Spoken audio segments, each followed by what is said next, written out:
The vehicle we're testing today has a really interesting claim to fame. This is the 2023 Mitsubishi Outlander PHEV, or PHEV, for plug-in hybrid electric vehicle, and this is the most affordable three-row plug-in hybrid on the US market today. You probably already know that Mitsubishi these days, in the 2020s, is a value-oriented brand, and you may also be aware that plug-in hybrid powertrains tend to be among the more expensive options out there, certainly pricier than their traditional hybrid counterparts or the gas-powered ones. So today we're going to dive into what exactly is going on here. Why might you want a budget plug-in hybrid? What might you be sacrificing for those savings? And basically, is this the right vehicle for you? We are here for you on your car shopping journey, so please make sure that you're subscribed to this channel. Looks-wise, there is a lot going on with the second-gen Outlander, and I'm not crazy about everything that's happening here, especially up front. These super skinny headlights, the way they pair with these really big floating island ones, all this white space, the chrome elements in the front fascia, it all gives it kind of a rinky-dinky look to me, and it also appears to be really artificially squeezed unnecessarily because there is a lot of room here for this pretty tiny grille. This is not a small vehicle. This is about the size of a CR-V. Granted, it is 15 inches shorter than a Honda Pilot, so it's not nearly as big as you'd expect a three-row to be, but we will get into that.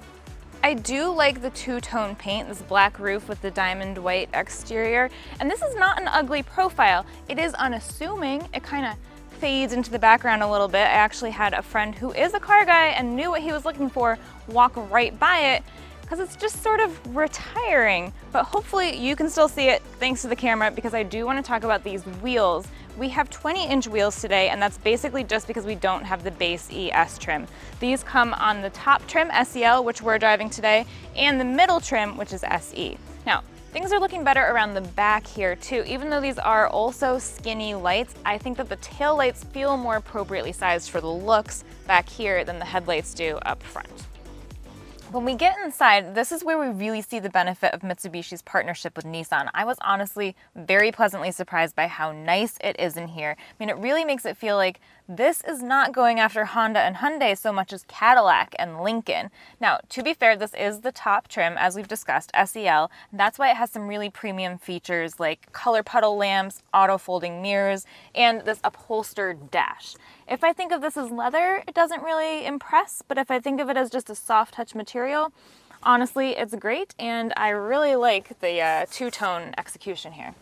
We have a heated steering wheel and heated massaging front seats as part of the SEL premium package. It was these massaging seats that really made me first say, wait a second, is this Mitsubishi going after Lincoln as a competitor? That's a little unusual, although wait until you hear the price. And if that's not a reason to stick around till the end of the video, I don't know what is.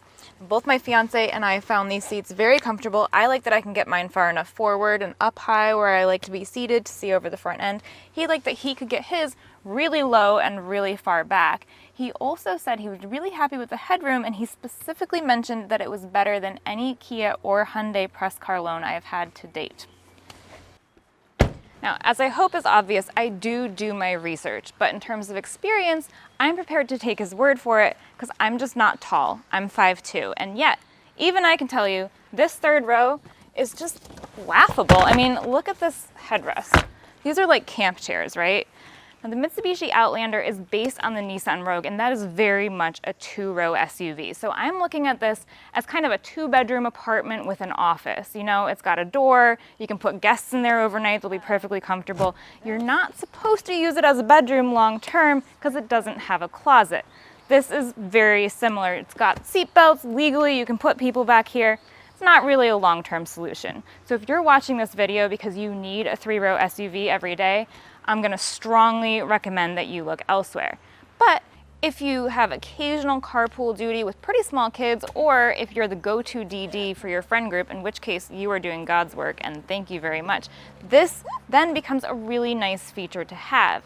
So in that case, you're going to have your third row down most of the time, and you're going to have 64.1 cubic feet of cargo space back here. It's 66.2 if you don't get the sunroof. You get a little bit more room in that case.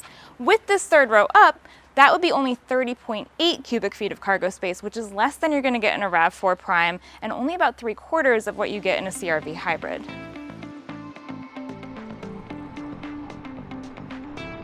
If you've determined that you can live with those seating and space arrangements, you're going to want to know what it's like to drive this. So for starters, getting into gear, I will say I think the shifter feels a little bit cheap, both in terms of the materials and the action. I'm not crazy about that because it is something you're going to use literally every time you drive this vehicle, but since it's an affordable car, we have to make some sacrifices in some places, so fine. The gas-powered Outlander, speaking of affordable, standard front-wheel drive, but the PHEV has standard all-wheel drive, so you're getting a little bit more bang for your powertrain buck there, a very nice thing. Now it has a 20 kilowatt-hour battery powering 2 electric motors. With the 2.4-liter four-cylinder engine, you get a total system output of 248 horsepower and 332 pound-feet of torque, and it does feel like plenty of pep. The suspension is soft, but not in a bad way. It returns to its normal state after a decent amount of time rather than continuing to wallow over a bump like some vehicles do. Likewise, you get a good deal of body roll. The heavy battery of the PHEV system does not help with that, of course, but the vehicle does sort of settle into its rolled position, so you're not really feeling like you're being tossed back and forth. It's got 5 levels of regenerative braking, so you can do a near one-pedal driving experience, or you can turn it all the way down to be virtually undetectable if you're not a big fan of regen. So at that point, when you're not using the regenerative braking, I'm going to say the inputs are really well matched. The brakes are kind of soft and squishy, which goes with that soft suspension. The accelerator is nicely calibrated so it's not too touchy, and the steering is nice and light, low effort. And that's great at low speeds. Very nice in a parking garage or parking lot or, around the neighborhood. On the highway, though, I found it really irritating that I had to be constantly managing it and tweaking it. Just the lane keep did not pick up enough slack.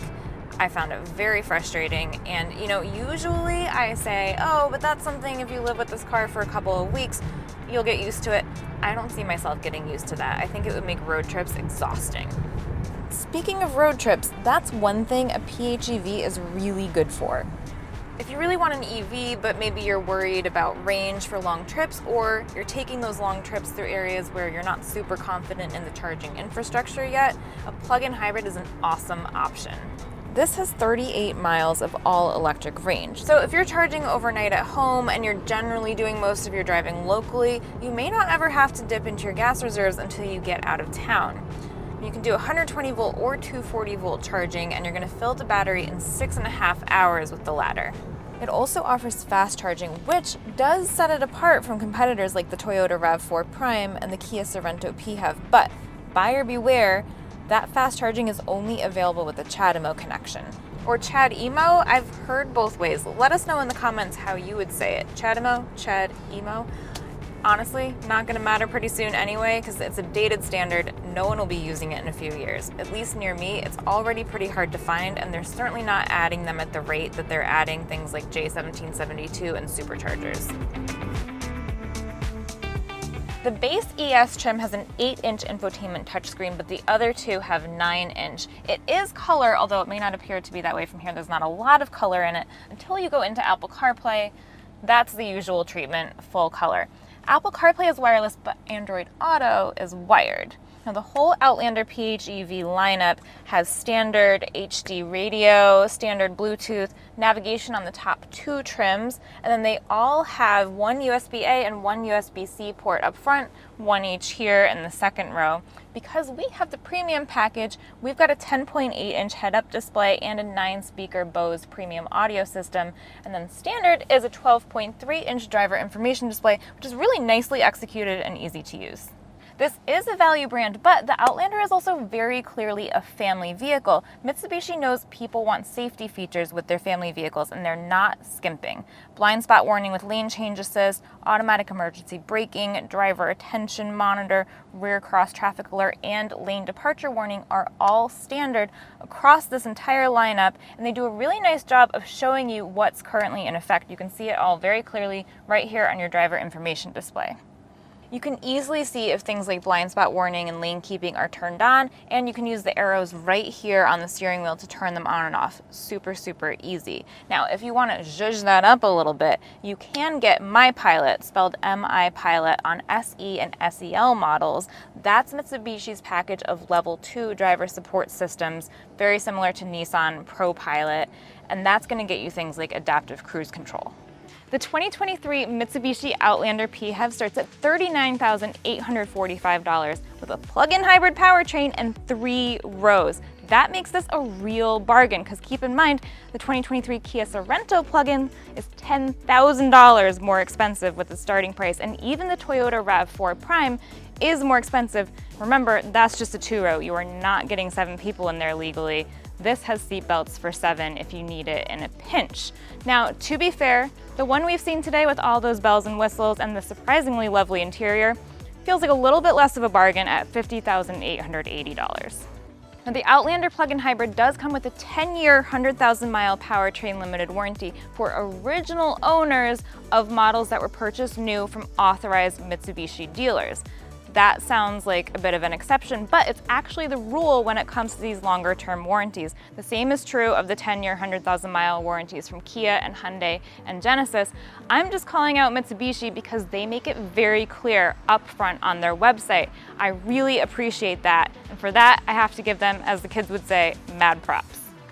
Transparency can be hard to come by when you're shopping for a car, but it's a core value of CarGurus, and it's literally the reason the company was founded in the first place. So check out our reviews here and over on our website. Matt did a full deep dive on this very model in his written review, getting into things like drive modes that I didn't have time for today. So if you're interested, head over to cargurus.com to check that out. And if you're looking into competitors, maybe start with Cliff's recent video of the Hyundai Tucson plug-in hybrid and go from there. Please do subscribe to this channel, and as always, check back soon. We will be driving something else next week.